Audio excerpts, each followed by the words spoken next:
Welcome to Aseem zoologist YouTube channel. तो आज हम principle in animal life one में नेक्स्ट टॉपिक पढ़ने जा रहे हैं और ये है मूवमेंट अक्रॉस मेम्ब्रेन। पिछले वीडियो में हमने डिस्कस किया कि सेल मेम्ब्रेन क्या होता है और plasma membrane. Step by step मैंने आप लोगों के साथ डिस्कस किया और आज हम इस वीडियो में डिस्कस करेंगे मूवमेंट अक्रॉस मेम्ब्रेन के मेम्ब्रेन में जितने भी मॉलिक्यूल के मूवमेंट होते हैं वो किस तरह होते हैं, इसके कुछ टाइप्स होते हैं, हम इस वीडियो में डिस्कस करेंगे। तो आपने इस वीडियो के एंड तक ज़रूर देखना है और इस वीडियो को लाइक करना है। तो चलिए शुरू करते हैं और स्टेप बाय स्टेप पढ़ते हैं। सबसे पहले अगर हम बात करें कि जितने भी हमारे पास मॉलिक्यूल होते हैं ये क्रॉस करते हैं मेम्ब्रेन को, इसके कुछ मुख्तलिफ तरीक़ों से ये क्रॉस करते हैं। या तो ये अपना एनर्जी इस्तेमाल करेंगे और या तो ये आउटसाइड एनर्जी हासिल करेंगे और ये अंदर जाएंगे। तो इसके लिए इन दो केसेस में या तो ये खुद एनर्जी यूज़ करेगा या ये बाहर से एनर्जी लेगा। और इसमें कुछ ऐसे भी होते हैं जो विदाउट एनर्जी ये होता है। तो इसके कुछ टाइप्स होते हैं सेल में जो मॉलिक्यूल्स एंटर होते हैं मेम्ब्रेन में। तो इसके कुछ टाइप्स होते हैं। एक होता है हमारे पास सिंपल डिफ्यूजन। सिंपल डिफ्यूजन क्या होता है? ये मूवमेंट ऑफ मॉलिक्यूल होता है फ्रॉम एरिया हायर कंसंट्रेशन से जब लोअर कंसंट्रेशन में मॉलिक्यूल जाते हैं तो इसको सिंपल डिफ्यूजन कहते हैं। लेट से हमारे पास ये वाटर में एक शुगर क्यूब मौजूद होता है, यहाँ पर थोड़ा बहुत डिज़ॉल्व है, इसमें थोड़ा बाकी है और यहाँ पर टोटल डिज़ॉल्व होता है। तो इसका ये एग्जांपल है ऑफ सिंपल डिफ्यूजन और ये रैंडमली ये होता है और ये मतलब एक ऐसा स्टेज जाता है कि इक्विलिब्रियम स्टेज तक ये पहुंचता है और ये मोस्टली शॉर्ट डिस्टेंस में ये ट्रांसपोर्ट होता है, ये सिंपल डिफ्यूजन। अगर हम सेकंड वन की बात करें फैसिलिटेटेड डिफ्यूजन की, तो ये वो मूवमेंट ऑफ मॉलिक्यूल होता है थ्रू प्रोटीन होता है। ये हायर कंसंट्रेशन से लोअर कंसंट्रेशन की तरफ ये मॉलिक्यूल मूव कर रहे होते हैं और ये फैसिलिटेटेड डिफ्यूजन इसे कहते हैं। ये मोस्टली सेल मेम्ब्रेन में मैंने जैसा आपको बताया कि यहाँ पर प्रोटीन मौजूद होता है, एक होता है इंट्रिंसिक, दूसरा हमारे पास आता है एक्सट्रिंसिक। तो ये जो इंट्रिंसिक प्रोटीन मौजूद होता है थ्रू दिस ये क्या होता है मॉलिक्यूल अंदर जाते हैं और अंदर से बाहर आते हैं। तो ये प्रोसेस कुछ इस तरह का होता है और इसके लिए भी एनर्जी रिक्वायर्ड नहीं होता है, ये विदाउट एनर्जी होता है। तो ये इन सब का मतलब ये होता है। अगर हम थर्ड वन की बात करें ऑस्मोसिस की, तो ऑस्मोसिस क्या होता है? ये भी डिफ्यूजन होता है of water across a selective permeable membrane. ये भी डिफ्यूजन ऑफ वाटर होता है लेकिन सेलेक्टिव परमिएबल मेम्ब्रेन। अब सेलेक्टिव परमिएबल का मतलब ये होता है कि ये कुछ मॉलिक्यूल्स को अंदर जाने की इजाज़त देते हैं और कुछ को मतलब ये अलाउ नहीं करते हैं, तो उसको सेलेक्टिव परमिएबल कहते हैं। From area of higher concentration से लेकर लोअर एरिया ऑफ कंसंट्रेशन की तरफ ये जाते हैं तो उसे ऑस्मोसिस कहते हैं, लेकिन ये सेलेक्टिव परमिएबल होता है। ये भी स्पेशल टाइप ऑफ डिफ्यूजन होता है। इस प्रोसेस में क्या होता है, जितने भी हमारे पास सॉल्यूट होता है सॉल्वेंट में inside and outside the cells, तो उसे टोनिसिटी कहते हैं।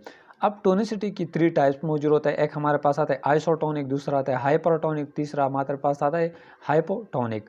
Iso, hyper and hypo. Isotonic क्या होता है? इस केस में सोल्यूट कंसंट्रेशन सेम होता है इनसाइड एंड आउटसाइड, इसे आइसोटोनिक कहते हैं। जिस तरह रेड ब्लड सेल की अगर हम बात करें तो वाटर कंसंट्रेशन क्या होता है? आउटसाइड एंड इनसाइड सेम होता है, तो इसको आइसोटोनिक कहते हैं। अगर हम बात करें हाइपरटोनिक की, तो इसमें इन सोल्यूशन में सोल्यूट कंसंट्रेशन हाइयर होता है आउटसाइड, ठीक है, सोल्यूट कंसंट्रेशन हाइयर होता है in outside then the inside, ठीक है। तो the concentration of water molecule inside ज़्यादा होता है, बाहर सोल्यूट ज़्यादा होता है और अंदर वाटर ज़्यादा होता है। तो इस केस में क्या होता है, water molecule move outside of the cells, क्योंकि वाटर इनसाइड बहुत ज़्यादा है तो ये आउटसाइड मतलब ये बाहर जाते हैं, क्योंकि inside the cell water enough है, मतलब बहुत ज़्यादा है। तो इस तरीके से ये सेल क्या होता है, श्रिंक होता है, मतलब ये बहुत श्रिंक होता है क्योंकि यहाँ से जितने भी वाटर होते हैं ये आउटसाइड एब्जॉर्ब होते हैं। तो इस कंडीशन को मतलब जिस तरह रेड ब्लड सेल में ये केसेस होता है। तीसरा हमारे पास आता है हाइपोटोनिक। हाइपोटोनिक वो सॉल्यूशन होता है जब सोल्यूट कंसंट्रेशन कम होता है बाहर, ठीक है। ये हाइपरटोनिक का अपोजिट होता है। यहाँ पर आउटसाइड सोल्यूट कंसंट्रेशन कम होता है और आउटसाइड पर क्या होता है, वाटर कंसंट्रेशन ज़्यादा होता है। तो इस केस में क्या होता है, वाटर इनसाइड द सेल में ये एब्जॉर्ब होता है और ये सेल बर्स्ट होता है क्योंकि ये बहुत ज़्यादा वाटर एब्जॉर्ब करता है। तो इस केस में हाइपोटोनिक किसे कहते हैं। अगर हम फिल्ट्रेशन की बात करें, फिल्ट्रेशन ये भी एक प्रोसेस होता है। इसमें स्मॉल मॉलिक्यूल क्या होता है, अक्रॉस सेलेक्टिव परमिएबल मेम्ब्रेन से ये पास आउट होते हैं with the help of hydrostatic pressure की हेल्प से ये पास आउट होते हैं स्मॉल मॉलिक्यूल्स। तो ये प्रेशर जनरेटर होता है थ्रू वाटर, इसे हाइड्रोस्टैटिक प्रेशर कहते हैं। जिस तरह हमारे किडनीज़ में और कैपिलरीज़ में ये हार्ट जो है ये पंप करता है और ये मॉलिक्यूल क्या होता है, जिस तरह यूरिनेशन होता है, किडनी में फिल्ट्रेशन होता है, ये प्रोसेस, ये सब एग्जांपल ऑफ फिल्ट्रेशन है। अगर हम बात करें एक्टिव ट्रांसपोर्ट क्या होता है, एक्टिव ट्रांसपोर्ट भी मॉलिक्यूल की एक मूवमेंट होता है, लेकिन इसमें क्या होता है, एनर्जी रिक्वायर्ड होता है। यहाँ पर भी फ्रॉम लोअर कंसंट्रेशन एरिया से हायर कंसंट्रेशन की तरफ मॉलिक्यूल जाते हैं, लेकिन यहाँ पर एनर्जी यूज होता है, तो इसे एक्टिव ट्रांसपोर्ट कहते हैं।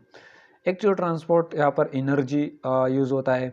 जिस तरह मुख्तलिफ़ किस्म की जितने भी हमारे पास सोडियम और पोटाशियम पंप्स होते हैं, तो इसकी हेल्प से जो इनसाइड और आउटसाइड क्या होता है, ये सोडियम पोटाशियम पंप करते हैं, तो इसलिए वहाँ पर एनर्जी रिक्वायर्ड होता है इसके लिए, तो उसको एक्टिव ट्रांसपोर्ट कहते हैं।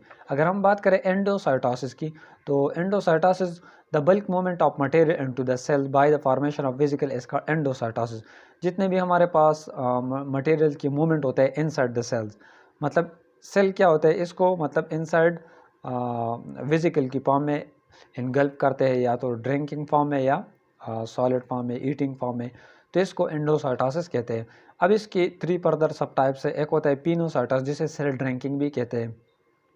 इसमें डिजॉल्व ड्रॉपलेट्स क्या होता है, ये फ्लूइड फॉर्म में ये इंगल्फ करते हैं, मतलब ये अपटेक करते हैं ये cells in the form of small vesicles, तो ये फ्लूइड फॉर्म में क्या होता है, ये पिनोसाइटोसिस। अब दूसरा हमारे पास आता है पेगोसाइटोसिस, जिसे सेल ईटिंग भी कहते हैं। ये सॉलिड पार्टिकल्स इन्विजिनेशन होता है, इसमें जब थोड़ा बहुत स्मॉल वेसिकल्स यहाँ पर बनता है और ये सब इंगल्प करते हैं, तो इस प्रोसेस को सेल ईटिंग कहते हैं। जिस तरह हमारे पास लाइसोसोम होता है, तो डाइजेशन व्हीक्यूल्स भी होता है, तो ये एग्जांपल ऑफ फेगोसाइटोसिस होता है। तीसरा हमारे पास आता है रिसेप्टर मीडिएटेड एंडोसाइटोसिस।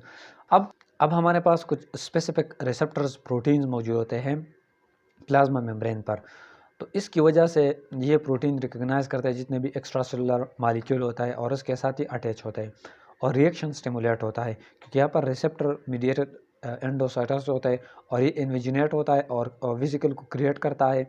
तो इस प्रोसेस को क्या कहते हैं, इसको रिसेप्टर मीडिएटेड एंडोसाइटोसिस, रिसेप्टर की वजह से ये क्या होता है, ये प्रोसेस होता है।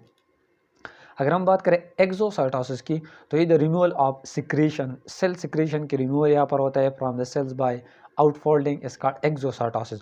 वहाँ पर एंडोसाइटोसिस में cell inside the cell fluid भी मतलब इनसाइड पिनोसाइटोसिस की प्रोसेस में लेते हैं और पेगोसाइटोसिस की हेल्प से लेते हैं। और यहाँ पर एक्सोसाइटोसिस में ये जितने भी रिमूवल ऑफ सेल होते हैं आउटसाइड द सेल सिक्रीशन, और गोल्गी अपरेटस होता है, ये प्रोटीन को पैक करता है। तो इस तरह और भी मुख्तलिफ किस्म की एग्जाम्पल है एक्सोसाइटोसिस की।